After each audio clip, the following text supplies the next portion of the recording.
Hello guys, कैसे हैं आप सब। आशा करती हूँ कि अच्छे ही होंगे। Welcome to my channel dark world secrets. आज मैं आप सबके सामने एक बार फिर से हाजिर हूँ लेकर एक रियल पैरानॉर्मल एक्सपीरियंस। ये घटना मेरे साथ वंदना जी ने शेयर की है। उन्होंने जब इस घटना के बारे में मुझे बताना शुरू किया तो उनकी आंखें नम हो गई थी और वो कांप रही थी। उनके चेहरे पर डर साफ दिख रहा था। वंदना ने बताया कि यह बात कई साल पुरानी है। तब उनके बच्चे स्कूल में पढ़ते थे। यह बात 2013 की है। उस दिन ने वंदना की जिंदगी में भूचाल ला दिया था और उनकी जिंदगी बदल गई थी। वंदना अपने परिवार के साथ खुशी खुशी किराए के घर में रह रही थी। उनके परिवार में उनके 2 बच्चे हैं और पति अनिल हैं। उनकी एक बेटी है और एक बेटा। एक दिन वंदना की बेटी स्कूल से घर आई और उसकी तबीयत अचानक से खराब हो गई। उन्होंने डॉक्टर को दिखाया पर दवा लेने के बाद भी वो ठीक नहीं हो रही थी। नव्या के कई सारे टेस्ट करवाए गए लेकिन सारे टेस्ट नॉर्मल आए। डॉक्टर भी परेशान थे क्योंकि उन्हें नव्या की बीमारी का पता नहीं चल रहा था। दिन ब दिन उनकी बेटी की तबीयत खराब होती जा रही थी। फिर एक दिन ऐसा भी आया जब उसे ऐसा लगा कि वह अपनी बेटी को खो देगी। क्या हुआ था आखिर नव्या को? क्या वंदना ने खो दिया अपनी बेटी को? क्या होने वाला है नव्या के साथ, हम आगे जानेंगे कहानी में।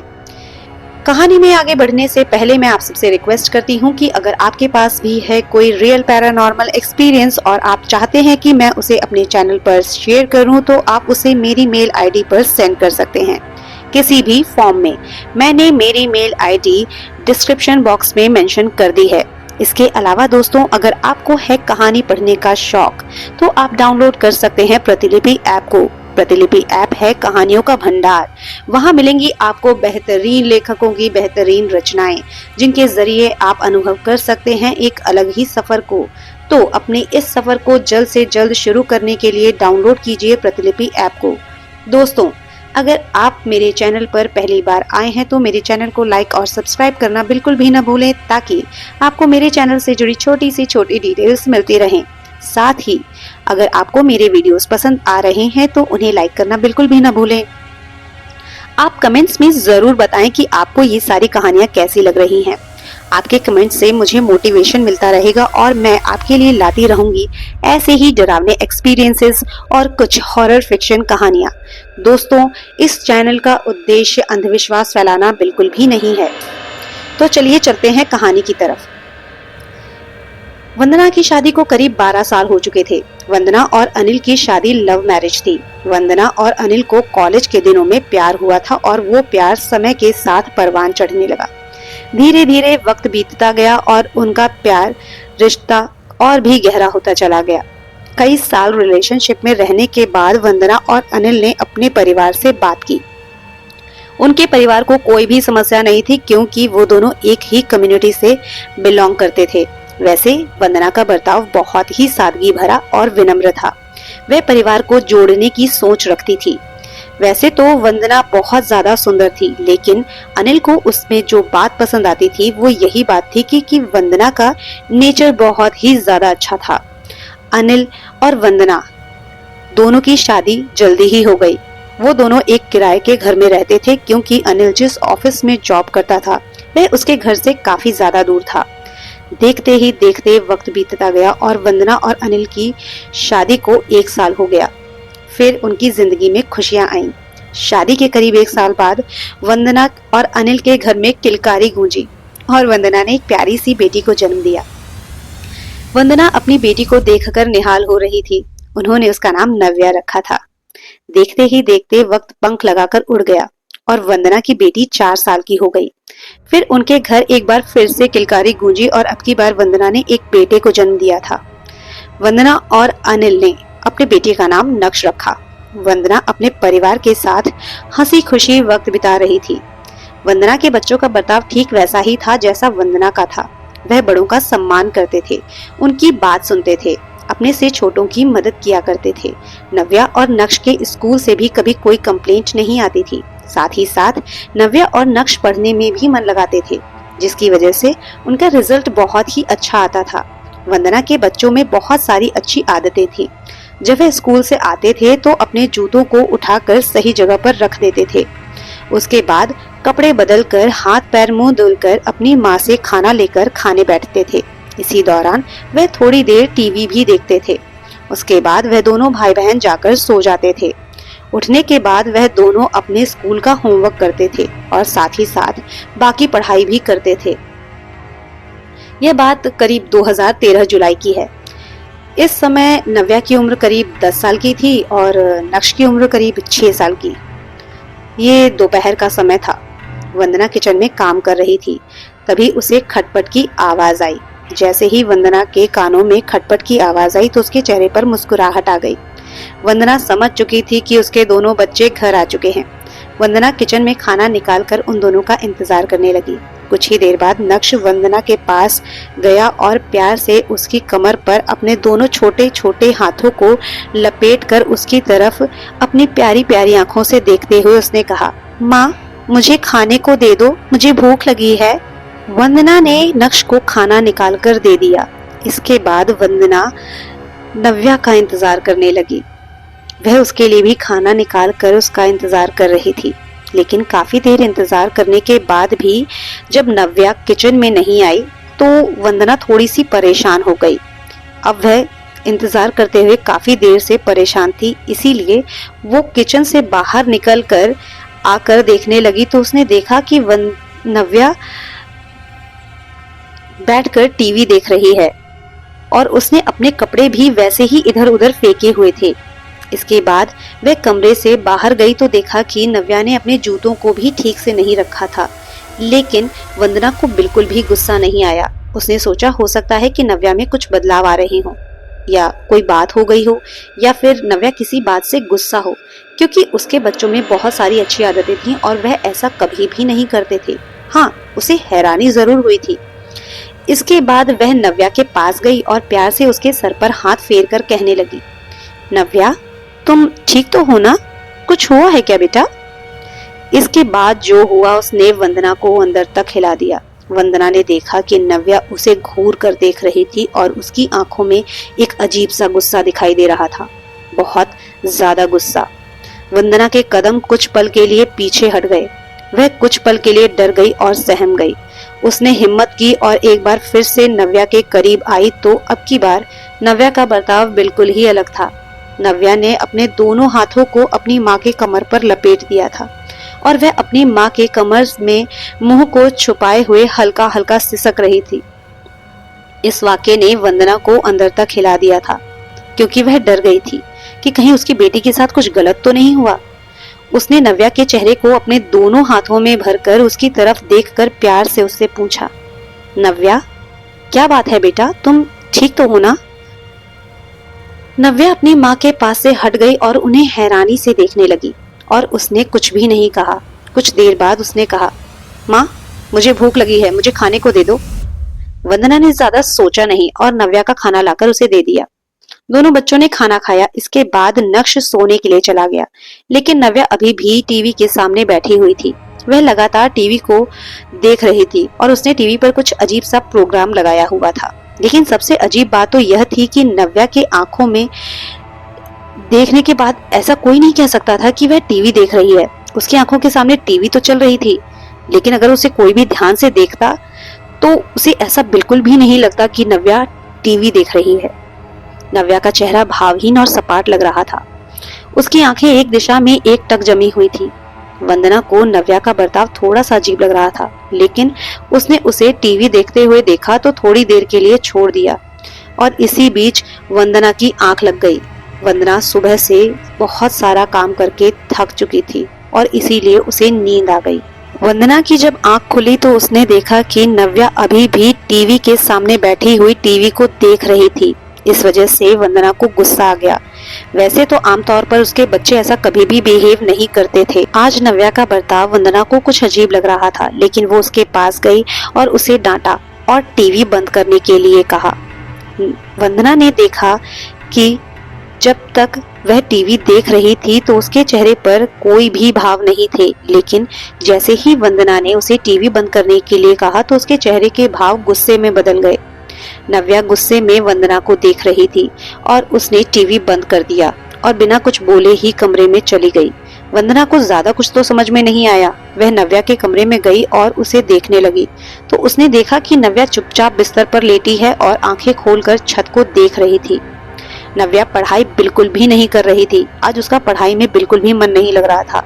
उसने अपने बैग को छुआ तक नहीं था और ना ही कोई किताब खोलकर देखी थी। धीरे धीरे वक्त बीतता गया और रात का समय हो गया। रात को अनिल घर वापस आ चुका था। जब अनिल घर वापस आया तो वंदना ने उसे आज की सारी घटना बता दी। वैसे भी वह उसे रोज की सारी घटना बताती थी, लेकिन आज नव्या के बदले हुए बर्ताव को अनिल को उसने बारीकी से बताया था। इस वक्त अनिल और वंदना बैठे बात कर रहे थे और वहीं नक्श बैठा टीवी पर कार्टून देख रहा था। लेकिन नव्या अपने कमरे में ही थी।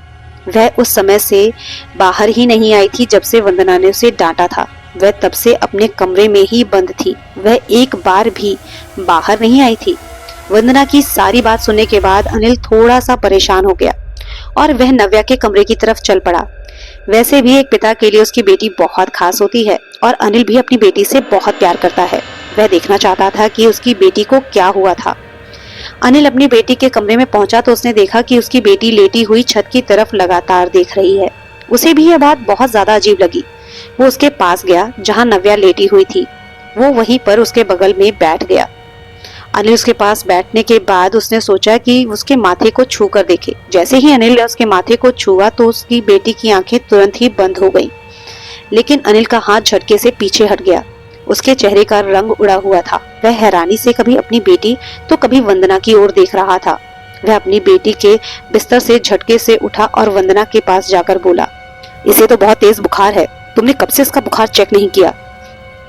जैसे ही वंदना ने अनिल की यह बात सुनी, वह भी हड़बड़ा कर भागते हुए नव्या के बिस्तर के पास गई और उसके माथे को छुआ।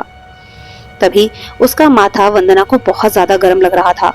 उसने भी झटके से अपने हाथ को पीछे की ओर खींच लिया और वह भागकर किचन में गई और किचन से ठंडा पानी लेकर आकर तुरंत ही नव्या के माथे पर ठंडी गीले की पट्टियां रखने लगी। वंदना ने नव्या के माथे पर काफी देर तक ठंडी गीली पट्टियां रखी, जिसकी वजह से नव्या का बुखार कुछ कम हो गया था। लेकिन नव्या अभी भी बड़बड़ाए जा रही थी। वैसे तो नव्या की आंखें बंद हो गई थीं।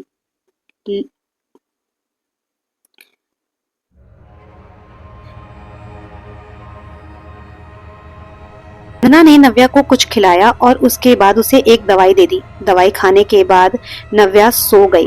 वंदना को लगने लगा कि हो सकता है कि नव्या की तबीयत खराब हो रही हो, इसीलिए वो आज इतना अजीब बर्ताव कर रही थी।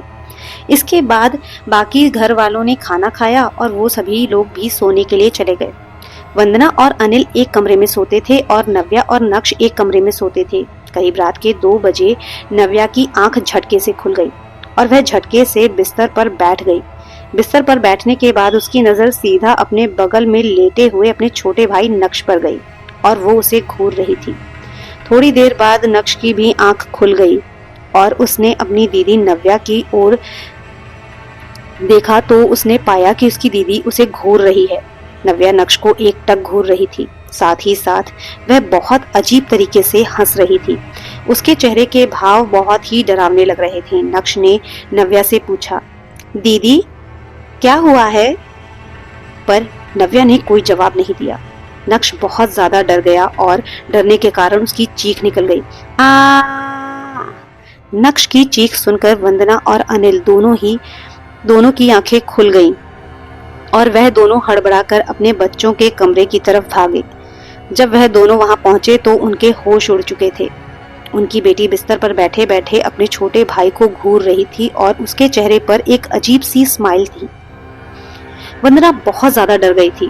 वह भागकर अपनी बेटी के पास गई और उसने उसे जैसे ही छुआ वैसे ही नव्या तुरंत ही बेहोश हो गई और उसका शरीर बहुत ज्यादा तप रहा था और बहुत ज्यादा गर्म था, जो कि वंदना के हाथ में झूल रहा था। वंदना ने वापस से अपनी बेटी को बिस्तर पर लेटा दिया। वंदना की समझ में इस वक्त कुछ भी नहीं आ रहा था। उसे अपनी बेटी को दवाई खिलाए हुए अभी ज्यादा वक्त बीता भी नहीं था और उसे वह दोबारा दवाई खिला भी नहीं सकती थी। इसीलिए उसने उसके माथे पर सिर्फ ठंडी गीली पट्टी रखना ही ठीक समझा और वह कुछ देर में उसके माथे पर ठंडी गीली की पट्टियां रखने लगी। थोड़ी देर में बुखार उतर गया। नव्या बड़बड़ाते हुए सो गई। रात बीत चुकी थी और सुबह हो गई। अनिल और वंदना की रात तो आंखों ही आंखों में बीत गई थी। सुबह वह लोग थक चुके थे, इसीलिए उनकी आंख लग गई। तभी वंदना का बेटा नक्श उसके पास आकर उसे जगाने लगा। वंदना की बिल्कुल भी हिम्मत नहीं थी, पर वह उठकर किचन में गई और नक्श के खाने के लिए कुछ बना दिया। आज बच्चे स्कूल नहीं गए थे, वह सुबह समय से नहीं उठ पाए थे। अनिल की आंख भी खुली तो उसकी नजर घड़ी पर गई तो अनिल ने देखा कि इस वक्त घड़ी में करीब 10 बज रहे थे। अनिल भागकर उठा और तैयार होकर बिना नाश्ता किए ही ऑफिस चला गया। ऑफिस पहुंचते ही अनिल को अपने बॉस से फटकार सुननी पड़ी। अनिल ने अपने बॉस को बताया कि उसकी बेटी की तबीयत बहुत ज्यादा खराब हो गई है, जिसकी वजह से अगर आज वह रात भर सो भी नहीं पाया था, इसी वजह से आज वो लेट हो गया। अनिल एक बहुत ही अच्छा एम्प्लॉय है और अपना काम बहुत ही अच्छे तरीके से करता है, इसीलिए बॉस ने उसे ज्यादा डांटा नहीं और कहा कि आगे से ध्यान रखें, इतना लेट होना ऑफिस में नहीं चलेगा। अनिल ने हाँ में सर हिलाया और अपने काम में लग गया। वंदना नव्या को लेकर काफी ज्यादा परेशान थी। शुरू में नव्या का खाना थोड़ा सा कम हुआ था, फिर एक रोटी मुश्किल से खा पाती थी। इसके बाद वो आधी रोटी पर आ गई थी और आज बहुत ज्यादा जिद करने के बाद नव्या ने मुश्किल से 1 से 2 बाइट खाई थी। इधर वंदना घर पर बच्चों के साथ थी। उसने देखा कि नव्या को अभी भी बहुत तेज बुखार है। नक्श ने खाना खा लिया था और वह बैठकर टीवी देख रहा था। इधर नव्या आराम कर रही थी, साथ ही साथ बड़बड़ाई भी जा रही थी। वंदना को कुछ भी नहीं समझ में आ रहा था कि उसकी बेटी क्या कह रही है, लेकिन उसकी तबीयत दिन ब दिन खराब होती जा रही थी। वह दिन ब दिन कमजोर लग रही थी। नव्या देखने में जितनी क्यूट और सुंदर लगती थी, अब वह क्यूटनेस और सुंदरता गायब हो चुकी थी। नव्या दिन ब दिन बहुत ज्यादा कमजोर होती जा रही थी और उसका शरीर बहुत दुबला हो गया था। अचानक से नव्या को उल्टी जैसा महसूस होने लगा। वह बिस्तर से उठने लगी और सोचा कि पलट कर वह उल्टी कर देगी। वह पलट पाती इससे पहले ही उसे बिस्तर के बगल में उल्टी हो गई। नव्या की उल्टी बहुत ज्यादा बदबू कर रही थी और साथ ही साथ उसकी उल्टी हरे रंग की थी, जो कि वंदना के लिए बहुत ही अजीब बात थी। वंदना अपने बच्चों को बाहर का खाना नहीं देती थी और अपने बच्चों को ताज़ा खाना बनाकर ही खिलाती थी, लेकिन जिस तरीके की उल्टी नव्या ने की थी, उसे देखकर ऐसा बिल्कुल भी नहीं लग रहा था कि नव्या अंदर से बिल्कुल भी स्वस्थ है। नव्या ने इसके बाद एक के बाद एक कई बार उल्टी की और वो बेहोश हो गई। वंदना ने बताया कि वो बहुत ज्यादा घबरा गई थी, इसीलिए उन्होंने अपने पति अनिल को फोन करके बताया कि नव्या की तबीयत बहुत ज्यादा खराब हो चुकी है और उसे हॉस्पिटल लेकर जाना पड़ेगा। अनिल अपने बॉस के कैबिन में गए और उन्हें बता दिया कि सर, मेरी बेटी की तबीयत बहुत ज़्यादा खराब हो गई है और उसे हॉस्पिटल में एडमिट करना पड़ेगा, इसीलिए प्लीज़ आज मुझे रिलीव कर दीजिए। अनिल के बॉस ने एक लंबी गहरी ठंडी सांस छोड़ी और कहा, ठीक है, क्योंकि उन्हें अनिल के चेहरे को देखकर साफ समझ में आ रहा था कि अनिल जो कुछ भी कह रहे हैं बिल्कुल सच कह रहा है। अनिल ने जल्दी से अपनी बाइक उठाई और तेजी से चलाते हुए अपने घर की तरफ निकल पड़ा। अनिल जैसे ही घर पर पहुंचा तो उसने देखा कि नव्या की तबीयत बहुत ज्यादा खराब हो चुकी है। अनिल ने देखा कि नव्या बेहोश है और कमजोर लग रही है। नव्या का चेहरा पीला पड़ रहा था। अनिल को लगा हो सकता है कि नव्या को पीलिया हो गया हो। अनिल और वंदना ने अपने बेटे नक्श को अपने पड़ोसी, जिनसे उनकी बहुत ज्यादा अच्छी बनती थी, के घर पर छोड़ दिया था और उन्हें कह दिया था कि उसका खास ख्याल रखें। वह लोग नव्या को हॉस्पिटल लेकर जा रहे हैं। नव्या की तबीयत बहुत ज्यादा खराब हो चुकी है। वह लोग अभी घर से निकल ही रहे थे कि उनकी कॉलोनी के कुत्तों ने भौंकना शुरू कर दिया। वह उनकी तरफ अजीब तरीके से एकटक देख रहे थे, साथ ही साथ गुर्रा भी रहे थे। यह बात वंदना को बहुत ज्यादा अजीब लग रही थी और उन्हें यह भी समझ में नहीं आ रहा था कि कुत्ते उन पर क्यों भौंक रहे हैं। कुछ देर पहले ही वंदना ने हॉस्पिटल कॉल करके एम्बुलेंस को बुला लिया था, क्योंकि वह जानती थी कि नव्या को वो लोग बाइक से हॉस्पिटल लेकर नहीं जा सकते। उन्होंने उसे स्ट्रेचर पर लिटा दिया और फिर एम्बुलेंस में डाल दिया। वंदना की नजर कुत्तों पर गई। वह अभी भी उसकी बेटी को देखकर घूर घूर कर भौंक रहे थे। वंदना को बहुत ज्यादा अजीब लगता है और उसे कुछ भी समझ में नहीं आ रहा था। तभी एम्बुलेंस चल देती है और अपनी रफ्तार से जल्दी ही हॉस्पिटल पहुंच जाती है। हॉस्पिटल पहुंचकर नव्या को इमरजेंसी में एडमिट कर दिया गया था। नव्या के बहुत सारे टेस्ट किए गए, क्योंकि उन्हें नव्या की बीमारी का पता नहीं था। हालांकि उसका शरीर पीला पड़ चुका था, तो डॉक्टर भी यही अटकलें लगा रहे थे कि इसको पीलिया हुआ होगा। इसीलिए सबसे पहले नव्या का पीलिया का टेस्ट हुआ, लेकिन रिपोर्ट नेगेटिव आई। उसके बाद और भी बहुत सारे टेस्ट किए गए और सारी रिपोर्ट्स नॉर्मल थी। नव्या की बीमारी का तो कुछ भी पता चल ही नहीं रहा था। नव्या बेजान सी बेहोश हॉस्पिटल के बेड पर पड़ी हुई थी और उसके हाथों पर ड्रिप्स लगाई हुई थी। वंदना की इस वक्त हालत बहुत ज्यादा खराब थी। उसका चेहरा आंसुओं से भीगा हुआ था। साथ ही साथ अनिल भी अंदर तक टूट चुका था, लेकिन वह वंदना को सहारा दे रहा था। आप समझ सकते हैं कि इंसान अपने साथ कुछ भी बर्दाश्त कर सकता है, लेकिन अपने बच्चों को छोटी सी चोट लगता देखकर भी इंसान की जैसे जान निकल जाती है। डॉक्टर ने ड्रिप्स में ही दवाइयां घोल दी थी, क्योंकि नव्या होश में बिल्कुल भी नहीं आ रही थी। उसे एनर्जी की दवाइयां दी जा रही थी। डॉक्टर को समझ में नहीं आ रहा था कि उसे कौन सी बीमारी हुई है, इसीलिए वह उसकी दवाइयां शुरू नहीं कर सकते थे। जब तक बीमारी का सही पता न चल जाए तब तक दवाइयां शुरू नहीं की जा सकती। इससे पेशेंट की जान को खतरा हो सकता है। इधर वंदना परेशान सी हॉस्पिटल में नव्या के बिस्तर के आसपास चक्कर काट रही थी। रात का वक्त हो चला था। वंदना को अपने बेटे नक्श की भी चिंता थी, इसीलिए उसने जो उनके पड़ोसी थे जिनसे उनकी बहुत ज्यादा बनती थी, साथ ही उस घर में जो महिला रहती थी माधवी, वह वंदना की बहुत अच्छी सहेली थी। वंदना ने उसे फोन किया और नक्श का हाल पूछा। फोन पर नक्श आ गया और वो अपनी माँ से बात करने लगा। उससे बात करने के बाद वंदना को लगने लगा वो काफी ज्यादा उदास था। वंदना ने उसे समझा दिया, बेटा आप खाना खा लेना और आंटी को बिल्कुल भी तंग मत करना और आंटी के पास सो जाना। दीदी की तबीयत खराब है ना, इसीलिए मम्मा उन्हें हॉस्पिटल लेकर आई हैं।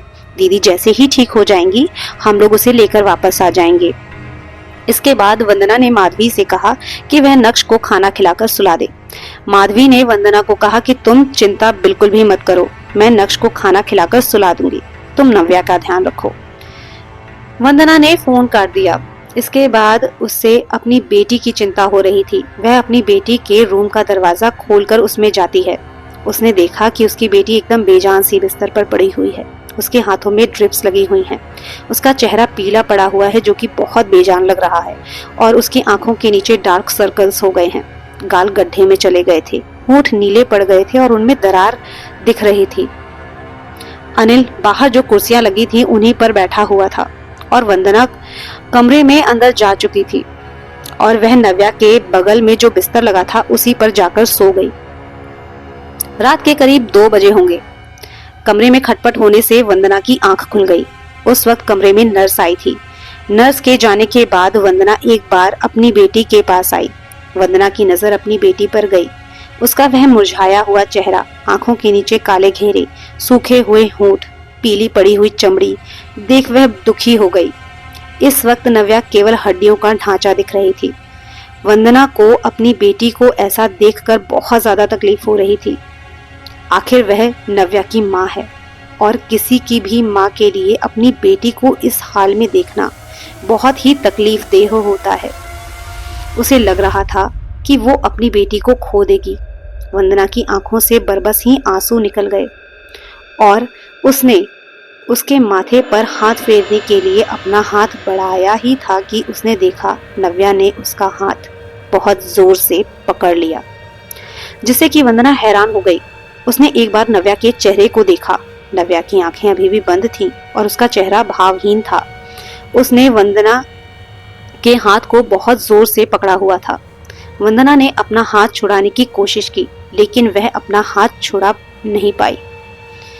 वंदना ने फिर से कोशिश की और फिर भी वह हाथ नहीं छुड़ा पाई। अब वंदना अंदर से बेचैनी महसूस कर रही थी और हाथ छुड़ाने की बहुत ज्यादा कोशिश कर रही थी। तभी नव्या ने आंखें खोल दी। नव्या एकटक अपनी माँ को घूर रही थी। वह बहुत ही अजीब तरीके से हंस रही थी।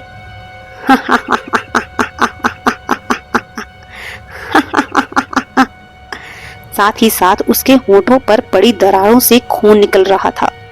वंदना नव्या को देखकर डर गई। इस वक्त उसे अपनी बेटी बहुत ही ज्यादा भयानक लग रही थी। नव्या की आंखों के नीचे डार्क सर्कल्स हो चुके थे, गाल गड्ढे में थे, चमड़ी लगभग शरीर से चिपकी हुई थी। आंखों की पुतली का रंग तो जैसे उसकी आंखों में फैल चुका था और उसकी आंखों का पूरा रंग काला हो चुका था।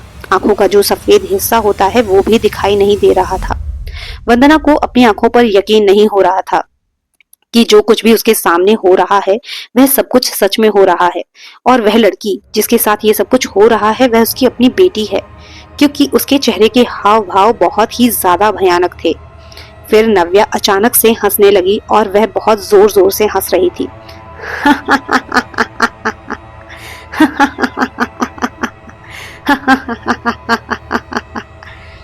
वंदना अपना हाथ छुड़ाने की कोशिश करते हुए नव्या की तरफ देखकर परेशान से स्वर में उससे पूछती है, नव्या तू ठीक तो है ना बेटा? नव्या जोर जोर से हंसने लग गई और फिर गुर्राने भी लगी।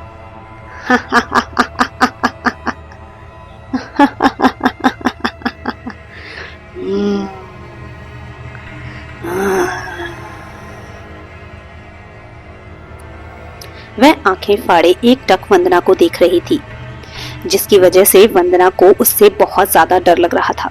वंदना के दिमाग में इस वक्त कुछ भी नहीं चल रहा था। उसके दिमाग ने उसका साथ छोड़ दिया था। उसके दिमाग ने काम करना बंद कर दिया था। उसे इस वक्त कुछ भी नहीं समझ में आ रहा था कि वह क्या करे। आखिर यह सब क्या हो रहा था नव्या के साथ? आखिर क्या हो रहा है उसकी बेटी को? नव्या ने अपनी माँ की कमर पर अपने हाथों को लपेट लिया और फिर सिसक सिसक कर रोने लगी और कहने लगी,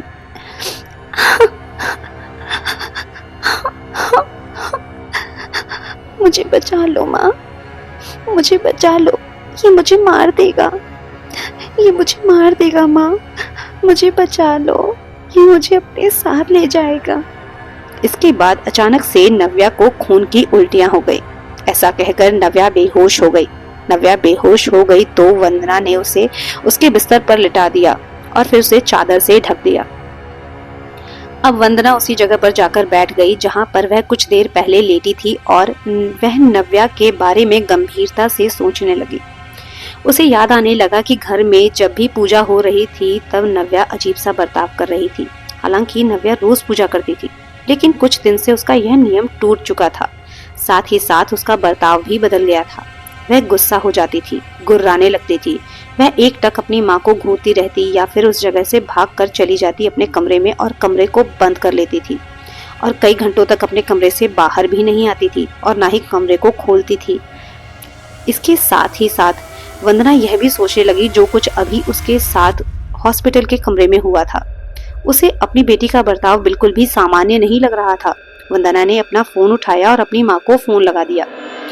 वंदना ने जो कुछ भी अब तक हुआ था वह सब कुछ अपनी माँ को बता दिया। कैसे एक दिन स्कूल से आने के बाद नव्या की तबीयत खराब होने लगी, फिर पूजा पाठ होने पर वह गुस्सा होने लगी और उन्हें घूरने लगी, साथ ही साथ गुर्राने लगी। जब उसे हॉस्पिटल लेकर जाने लगे तो कैसे कुत्ते उसे देखकर भौंक रहे थे। और इसके बाद जो कुछ भी अभी हॉस्पिटल के रूम में हुआ था उसने अपनी माँ को वह सब कुछ भी बता दिया था। नव्या ने अपनी माँ का हाथ पकड़ लिया और इतनी जोर से पकड़ा था कि वंदना अपना हाथ भी नहीं छुड़ा पाई थी। इसके बाद अचानक से उसने आंखें खोली और वह अपनी माँ को देखकर जोर जोर से हंसने लगी और फिर गुर्राने लगी।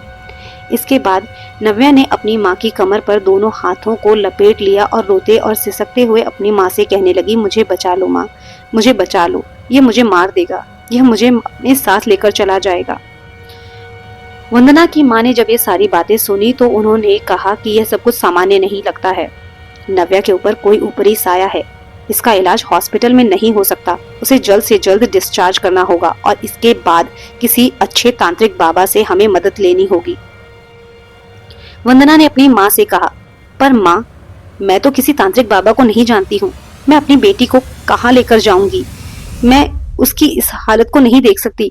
हॉस्पिटल में भी वह एक दिन से है और उसकी सारी रिपोर्ट्स नॉर्मल आई हैं। डॉक्टर को भी नहीं पता चल रहा कि उसे क्या बीमारी हुई है और उसका क्या इलाज करें। वंदना की माँ ने उसे समझाया, तुम चिंता मत करो, तांत्रिक बाबा के बारे में मैं जानकारी निकाल लूंगी, तुम बस नव्या को डिस्चार्ज करवा लो। वंदना भागकर गई और उसने अनिल को कहा कि नव्या को डिस्चार्ज करवाना होगा। वंदना की बात सुनकर अनिल हैरान हो गया और झटके के साथ खड़े होकर वंदना को हैरानी से देखने लगा और गुस्से में कहने लगा, तुम्हारा दिमाग खराब हो गया है क्या? तुम देख तो रही हो कि नव्या की तबीयत कितनी ज्यादा खराब है। हमारी बेटी को इस हालत में हॉस्पिटल से बाहर कैसे निकलवा सकते हैं? अगर उसे कुछ हो गया तो? डॉक्टर उसे देख रहे हैं और उसका इलाज कर रहे हैं। वंदना ने रोते हुए अनिल का हाथ पकड़ लिया और कहा, डॉक्टर इसका इलाज नहीं कर पाएंगे, तो मेरी बात को समझो। हमारी बेटी नव्या को कोई बीमारी नहीं हुई है, बल्कि उसके ऊपर कोई साया है। अनिल ने जैसे ही वंदना की ये बात सुनी, उसका हाथ अपने हाथ से झटक कर गुस्से में देखते हुए कहा, तुम्हारा दिमाग खराब हो गया है। अनिल को गुस्सा आ गया क्योंकि उसे वंदना की बात पर यकीन नहीं हुआ। वह भूत प्रेत में विश्वास नहीं रखता था। उसने गुस्से में आगे कहा, इन सब की वजह से तुम हमारी बेटी को मरवा दोगी। वंदना ने कहा, मैं जो कुछ कह रही हूँ सच कह रही हूँ। इसके बाद अब तक जो कुछ भी हुआ उसने अनिल को सब कुछ बता दिया। वंदना ने अनिल को सारी बातें जब बताई, तब सारी बातें जानने के बाद अनिल हैरान हो गया। उसे अपने कानों पर यकीन नहीं हो रहा था कि उसने जो कुछ भी सुना है और वंदना ने अभी जो कुछ भी उसे बताया है वह सब कुछ सच है। लेकिन उसे मन ही मन में ये लग रहा था कि वंदना अपनी बेटी से बहुत ज्यादा प्यार करती है और वो उसके बारे में ऐसा झूठ तो नहीं बोलेगी। इसके बाद अनिल और वंदना दोनों डॉक्टर के पास गए और नव्या के डिस्चार्ज की बात करने लगे। डॉक्टर ने नव्या को डिस्चार्ज करने के से साफ मना कर दिया। उन्होंने कहा कि नव्या की हालत बहुत ज्यादा खराब है और वह उसे हॉस्पिटल से डिस्चार्ज नहीं कर सकते, वह कोई रिस्क नहीं ले सकते। वंदना और अनिल ने डॉक्टर से कहा कि वह दोनों अपने रिस्क और जिम्मेदारी पर नव्या को डिस्चार्ज करवाना चाहते हैं। डॉक्टर उन दोनों की बात सुनकर हैरान थे, लेकिन वह नव्या को डिस्चार्ज करने से मना भी नहीं कर सकते थे क्योंकि उन्होंने ही नव्या को डिस्चार्ज करवाया था, एडमिट करवाया था। लेकिन डॉक्टर के पास एक और मौका था क्योंकि उन्हें नव्या की बीमारी के बारे में कुछ भी नहीं पता चल रहा था। तो वो ये भी डर रहे थे कि अगर नव्या को कुछ हो गया तो सब कुछ रिस्पॉन्सिबिलिटी हॉस्पिटल के ऊपर आ जाएगी और वो इस रिस्पॉन्सिबिलिटी से बचना चाहते थे। उन्होंने अपने कैबिन में एक नर्स को बुलवाया और उसे एक फॉर्म लाने के लिए कहा। उन्होंने उन दोनों से कंसेंट फॉर्म पर साइन करवा लिया था कि वह दोनों अपने रिस्क पर नव्या को डिस्चार्ज करवा रहे हैं। यदि नव्या के साथ कुछ भी होता है तो हॉस्पिटल उसके लिए जिम्मेदार नहीं है। नव्या को डिस्चार्ज करवाने के बाद अनिल और वंदना उसे घर ले आए। वंदना ने बताया कि नव्या घर आई तो उसे कंट्रोल करना बहुत ज्यादा मुश्किल हो रहा था क्योंकि उसकी तबीयत अब दिन ब दिन नहीं बल्कि घंटे दर घंटे खराब होती जा रही थी और उसकी वह सारी अजीब हरकतें बढ़ती जा रही थी। वंदना ने तुरंत ही अपनी माँ को फोन लगाया और कहा कि क्या उन्हें किसी तांत्रिक बाबा का पता चल गया है। वंदना की मम्मी ने कहा कि हाँ, उन्हें तांत्रिक बाबा का पता चल गया है और वह कल सुबह ही उसे वंदना के घर ले आएंगी। तब तक के लिए उन्हें नव्या को संभालना होगा और नव्या का ख्याल रखना होगा। वंदना के पास कोई दूसरा चारा नहीं था, उसे आज रात नव्या को संभालना ही था। लेकिन वह यह नहीं जानती थी कि आज की रात उनके लिए बहुत ज्यादा भयानक होने वाली है। नव्या का शरीर बहुत ज्यादा कमजोर हो चुका था क्योंकि उसने खाना कुछ दिनों से छोड़ रखा था। वह पानी भी बहुत मुश्किल से पीती थी जब बहुत ज्यादा जबरदस्ती की जाती थी। ऐसा लग रहा था जैसे नव्या ने जिद कर ली हो या नव्या के अंदर जो है उसने जिद कर ली हो कि वह न नव्या को खाने देगा ना ही पीने देगा, जिसकी वजह से नव्या जल्दी ही मर जाएगी। वंदना के मन में अजीब अजीब से ख्याल आ रहे थे। उसे लग रहा था कि आखिर ये साया उसकी बेटी के ऊपर आया कैसे? क्या किसी ने नव्या के ऊपर कुछ करवाया है? और अगर किसी ने करवाया है तो वो कौन है और क्यों? उसकी बेटी की किसी से क्या दुश्मनी हो सकती है? क्या किसी ने निजी दुश्मनी के चलते नव्या को निशाना बना दिया? आज नव्या के साथ वंदना उसके कमरे में सो रही थी और उसने नक्श को अनिल के साथ सुला दिया था। नक्श अब नव्या से थोड़ा दूर दूर ही रहता था। अब वह उससे डरता था। वंदना नव्या के साथ लेटी तो थी लेकिन नींद उसकी आंखों से कोसों दूर थी। उसे नींद नहीं आ रही थी। रात के करीब 2 बज रहे होंगे। उसे किसी के जोर जोर से हंसने की आवाज आई।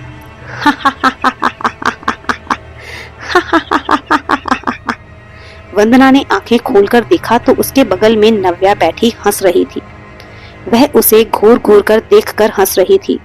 इस वक्त नव्या बहुत ही डरावनी लग रही थी। उसका चेहरा सूख चुका था, आंखों के नीचे काले घेरे थे, गालों में गड्ढे पड़ चुके थे और उसकी चमड़ी लगभग उसकी हड्डियों से चिपक चुकी थी, जिसका रंग एकदम सफेद हो चुका था। वह हड्डी का ढांचा बस बनकर रह गई थी। बस कुछ ही दिनों में नव्या के दांत कुछ काले और पीले पड़े हुए थे। उसके सूखे हुए होठों में दरारें पड़ चुकी थी जिनसे खून निकल रहा था। उसकी आंखों की पुतली गायब हो चुकी थी, बल्कि यूं कहें कि उसकी पूरी आंखों का रंग काला हो गया था, जिससे आंखों के पुतली के बगल का हिस्सा जो सफेद होता है वो भी काला हो चुका था, जिससे उसकी पुतली पता नहीं चल रही थी। वह वंदना को जोर जोर से हंसकर देखने लगी और वह उसकी तरफ हंसते हुए बोली। इस वक्त उसकी आवाज बहुत ज्यादा भारी और एक आदमी की लग रही थी। नहीं बचा पाएगी इसको, तू नहीं बचा पाएगी। इसको मैं यहाँ से लेकर चला जाऊंगा, तुम सबसे दूर। अब ये मेरे साथ रहेगी, मेरी दुनिया में। वंदना अब बहुत ज्यादा डर चुकी थी। वह रोकर हाथ जोड़कर उससे पूछने लगी, कौन हो तुम और मेरी बेटी के साथ ये सब क्यों कर रहे हो? उसकी क्या गलती है? वह तो मासूम सी बच्ची है। तभी उसने हंसते हुए जवाब दिया, हा हा हा हा हा हा, इसने मुझे खुद निमंत्रण दिया था। इसने मुझे खुद अपने पास बुलाया है। मुझे जो भी अपने पास बुलाता है मैं उसे अपने साथ लेकर चला जाता हूँ। वंदना को नव्या पर पूरा यकीन था कि नव्या कोई इस तरीके का गलत काम नहीं कर सकती। वह कभी भी किसी भी आत्मा को नहीं बुलाएगी, लेकिन यह आत्मा उसे झूठ क्यों बोल रही थी? वंदना ने तभी उसकी तरफ गुस्से में देखते हुए बोला, तुम झूठ बोल रहे हो, मेरी बेटी ऐसा कभी नहीं कर सकती। तभी नव्या खड़ी हुई और अपनी माँ की तरफ देखकर जोर जोर से हंसती हुई उसके चेहरे के एकदम करीब आ गई।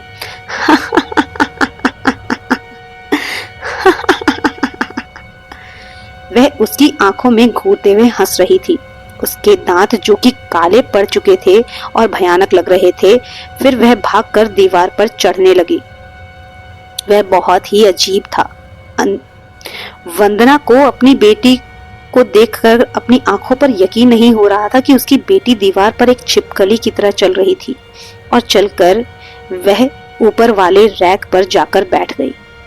वहां से वह वंदना को देखकर हंस रही थी। वंदना की रूह इस वक्त अंदर तक कांप चुकी थी और उसे बहुत ज्यादा डर लग रहा था। इसलिए वह भागकर अनिल के कमरे में गई और अनिल को बुलाया और जो कुछ भी अब तक हुआ था वह सब कुछ वह अनिल को बता चुकी थी। अनिल भागकर जब कमरे में आया तो उसने देखा कि नव्या रैक के ऊपर चढ़कर बैठी हुई है और उसका चेहरा भयानक लग रहा था। उसके मुंह से खून बह रहा था और बीच में पड़े काले दांत भयानक लग रहे थे। अनिल ने नव्या को कई बार बुलाने की कोशिश की, लेकिन नव्या नीचे नहीं आ रही थी और वह जोर जोर से हंसकर कहने लगी,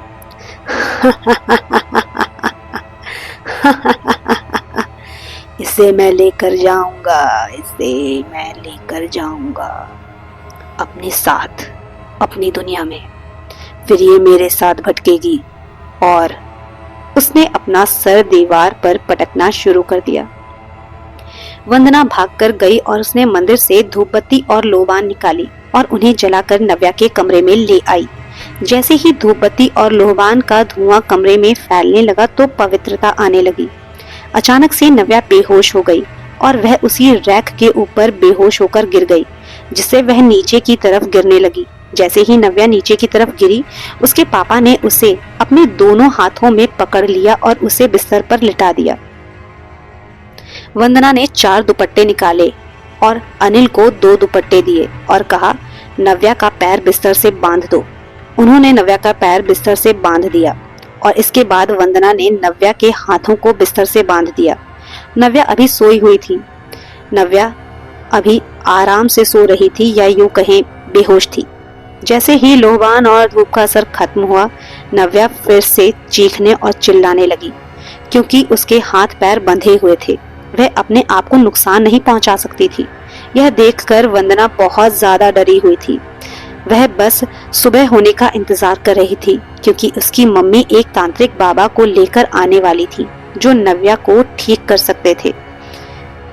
नव्या अपने हाथ पैर पटकने की कोशिश कर रही थी, जिसके कारण उसका शरीर बिस्तर से कुछ ऊपर हवा में उठ गया था। वह अपने शरीर को ऐंठ रही थी।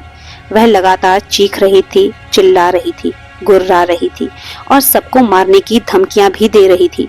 मार दूंगा सबको, सबको मार डालूंगा। मैं इसे यहाँ से लेकर ही जाऊंगा, तुम लोग कुछ नहीं कर पाओगे। वह लगातार यही बोल रहा था। इस वक्त नव्या की आवाज एक आदमी की आवाज लग रही थी और काफी ज्यादा भारी लग रही थी। नव्या ने अपना सर पीछे की तरफ पटकना शुरू कर दिया, लेकिन गड्ढा होने के कारण उसे चोट नहीं आ रही थी, जिसकी वजह से जो आत्मा उसके अंदर थी वो बहुत ज्यादा गुस्सा हो गई और गुर्राने लगी। फिर उसने अचानक से पलटकर वंदना की तरफ देखा और भयानक तरीके से हंसने लगी।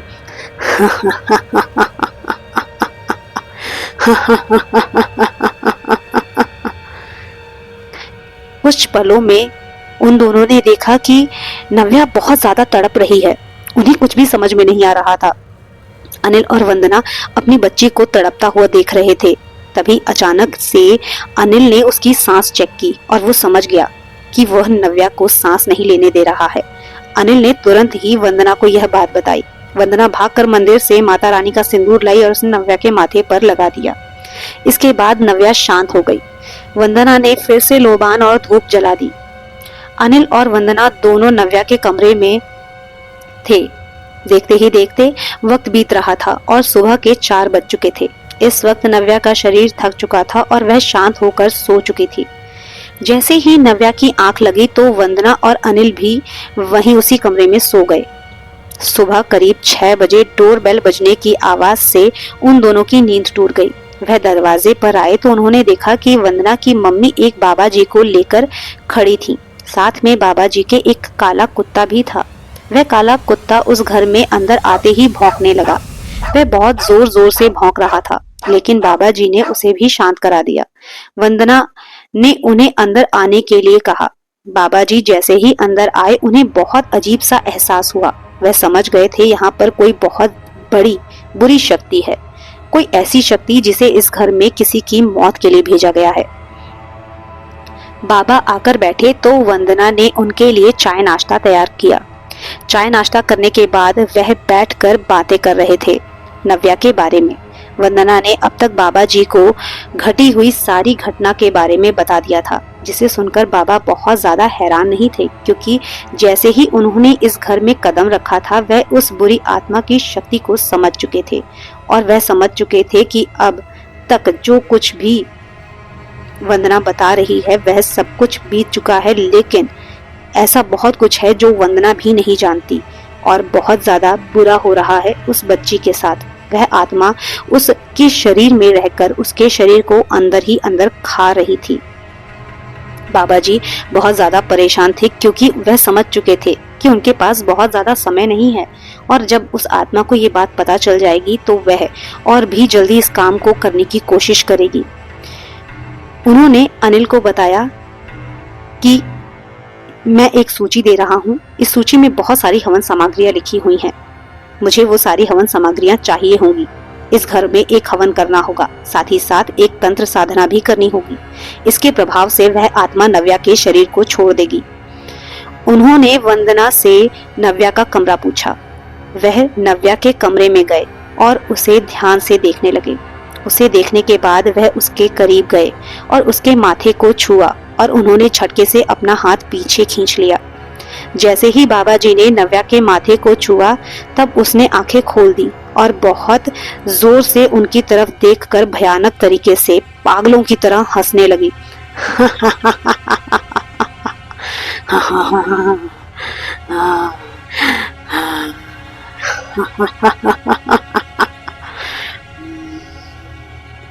बाबा जी यह समझ चुके थे कि यह आत्मा कोई मामूली आत्मा नहीं है, बल्कि एक बहुत शक्तिशाली आत्मा है, जिसे इस बच्ची को मारने के उद्देश्य से भेजा गया है।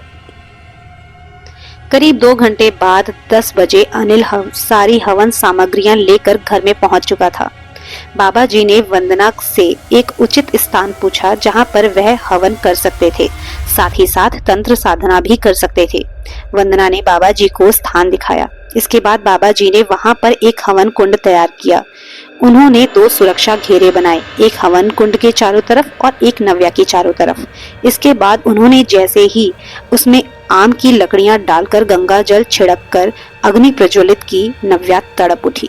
नव्या गुस्से में चिल्ला रही थी, तड़प रही थी और वह लगातार गुस्से में बोले जा रही थी। बंद कर दे इसे, बंद कर दे इसे, नहीं तो सबको मार डालूंगा। मैं सबको मार डालूंगा, इससे भी यही मार डालूंगा। नव्या के हाथ पैर अभी भी बिस्तर से बंधे हुए थे, लेकिन वह लगातार चिल्लाए जा रही थी, अजीब तरीके से हंस रही थी। तभी अचानक से एक चीख के साथ नव्या बिस्तर पर गिर गई और वह ऐसे तड़प रही थी जैसे उसकी सांस कोई रोक रहा हो। वह जल बिन मछली की तरह तड़प रही थी। यह सब देखकर वंदना बहुत ज्यादा डर गई। बाबा जी ने उसे उसी घेरे के अंदर रहने को कहा। इसके बाद बाबा जी उठकर गए। उन्होंने हवन अग्नि से भभूत निकाली और नव्या के माथे पर जैसे ही लगी वैसे ही नव्या ने सांस लेनी शुरू कर दी। जैसे ही नव्या ने सांस लेनी शुरू की, वंदना के शरीर में भी जान वापस लौट आ गई।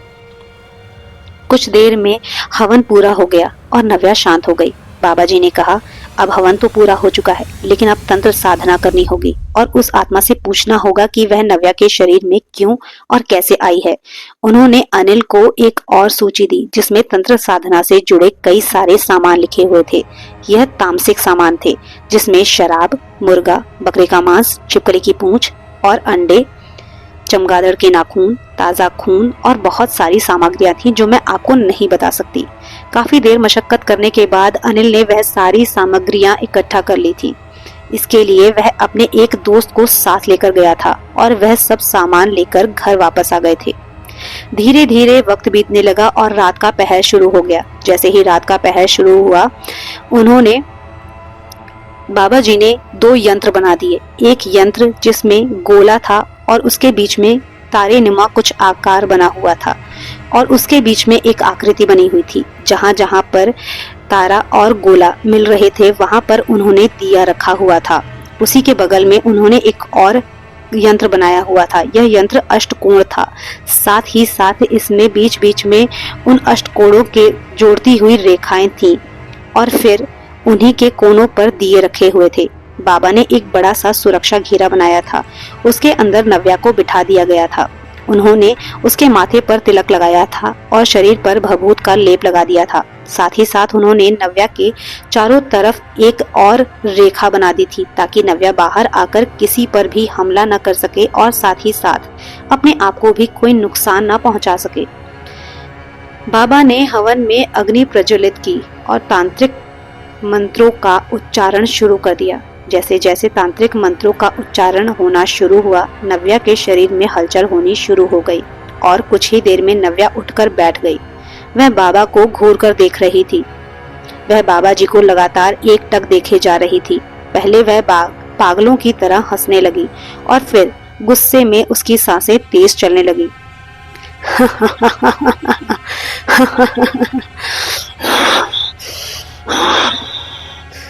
उसने अचानक से चिल्लाते हुए बाबा जी को कहा, बंद कर दे इसे, बंद कर दे इसे। वह दांत चबाते हुए बोला, मैं इसे यहाँ से लेकर ही जाऊंगा, तू कुछ नहीं कर सकता। और उसके बाद भी वह जोर जोर से हंसने लगा।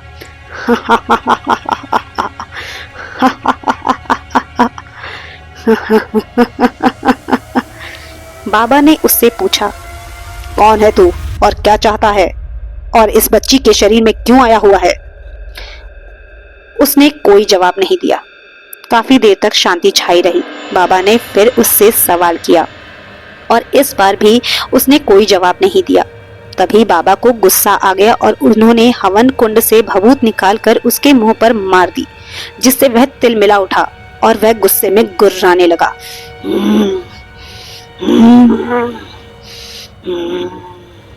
बाबा जी ने एक बार फिर से उससे सवाल किया, कौन है तू? उस आत्मा ने दांत चबाते हुए जवाब दिया, मेरा नाम वायु है। बाबा ने फिर से उससे सवाल किया, उस बच्ची के शरीर में क्यों बैठा है? वायु ने जवाब दिया, मैं इस बच्ची के शरीर में नहीं बैठा हूँ, इसने तो मुझे खुद निमंत्रण दिया है। बाबा जी ने फिर उससे पूछा, सही सही बता, तू उस बच्ची के शरीर में क्यों आया है और कैसे आया है? वायु ने बताना शुरू किया, मेरी मौत करीब 20 साल पहले हुई थी और जब मेरी मौत हुई थी तो एक तांत्रिक ने मुझे वहीं पर कैद कर लिया था। तब से मैं उस तांत्रिक का गुलाम हूँ और वह तांत्रिक मुझे जो भी काम करने के लिए कहता है मैं वो काम करता हूँ। उस तांत्रिक ने एक टोटका किया था, काला जादू, और उस काले जादू के साथ उसने मारण तंत्र भी किया था ताकि वह काला जादू बिल्कुल भी असफल न हो सके। बाबा ने एक बार फिर उससे पूछा, उस तांत्रिक ने क्या काले जादू के साथ कुछ और भी किया था? वायु ने बताना शुरू किया, वह तांत्रिक किसी अमीर परिवार की महिला की बीमारी को ठीक करने के लिए गया था, लेकिन आप जानते हैं बीमारी को ठीक करने के लिए हम तांत्रिक क्या करते हैं? वह बीमारी को ठीक करने के लिए उसकी पोटली बनाकर किसी स्थान पर रख देते हैं ताकि उस पोटली को जो भी इंसान छुए वह बीमार हो जाए, और जिस इंसान की बीमारी की पोटली बनाई गई है उसकी बीमारी धीरे धीरे खत्म हो जाए। वह लोग बहुत अमीर थे और बाबा को बहुत सारा धन दिया था। धन के लालच में बाबा ने उस पोटली के साथ मुझे भी बांध दिया था ताकि किसी भी तरीके से अगर कोई भी व्यक्ति इस पोटली को छुए यह टोटका असफल न हो और उसकी मृत्यु निश्चित ही हो जाए, ताकि वह औरत जल्द से जल्द ठीक हो जाए। वह पोटली काफी लंबे समय तक उसी स्थान पर पड़ी हुई थी, लेकिन उस दिन इस बच्ची ने उस पोटली को छू दिया। बाबा समझ चुके थे कि नव्या के साथ क्या हुआ था। बाबा ने पूछा, इस बच्ची को छोड़ने के लिए क्या चाहिए तुझे? उसने कहा, मैं इसे लेकर जाऊंगा, मुझे इसे मारने का काम सौंपा गया है और यह मरेगी तभी वह महिला ठीक होगी, इसीलिए इसका मरना जरूरी है, और अगर मैं इसे मार नहीं पाया तो वह तांत्रिक मुझे यातनाएं देगा। जैसे ही वंदना ने ये बात सुनी तो वह जोर जोर से रोने लगी। बाबा ने तभी उठकर नव्या के शरीर पर एक लेप लगाया, साथ ही साथ उसके माथे पर तिलक लगाया, जिसकी वजह से वह आत्मा तड़प उठी। तभी नव्या की रोने की आवाज आने लगी। वह सिसकते हुए रोते हुए कह रही थी, मुझे बचा लो माँ, मुझे बचा लो, मैं मरना नहीं चाहती हूँ, ये मुझे मार देगा, ये मुझे अपने साथ लेकर जाना चाहता है, मुझे बचा लीजिए, मुझे बचा लीजिए, मैं इसके साथ नहीं जाना चाहती। फिर एक जोरदार हंसने की आवाज वातावरण में गूंज गई।